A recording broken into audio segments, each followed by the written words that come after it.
ഒരു ബീറ്റ്റൂട്ട് തൊലി കളഞ്ഞ് നല്ല പേസ്റ്റ് പരുവത്തിൽ അരച്ചെടുക്കുക.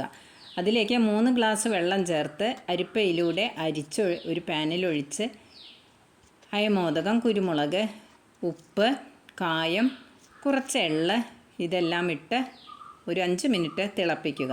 അതിലേക്ക് കുറച്ച് കുക്കിംഗ് ഓയിൽ ഏതെങ്കിലും ഒരു 2 സ്പൂൺ ഒഴിക്കുക.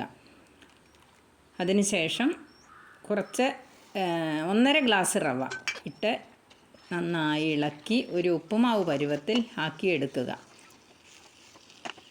ഇതിലേക്ക് വെളുത്തുള്ളിയോ ചെറിയ ഉള്ളിയോ ഒക്കെ ഫ്ലേവറിന് വേണ്ടി ബീറ്റ്റൂട്ട് അരയ്ക്കുമ്പോൾ ചേർക്കാം. അതിനുശേഷം ഒരു വാഴയില വെട്ടി അതിൽ എണ്ണ തടവി നമ്മൾ ശരിയാക്കി വെച്ച ഈ റവ എടുത്ത് കയ്യിലുരുട്ടി ഒരു ഡവറയോ എന്തെങ്കിലും വെച്ച് ഇതുപോലെ പരത്തി എടുക്കുക. വെയിലത്ത് വെച്ച് ഉണക്കി ഒരു 2 ദിവസം ഉണക്കിയെടുത്താൽ നല്ല ക്രിസ്പിയായ പപ്പടം കിട്ടും. വറുത്താൽ നല്ല സ്വാദും.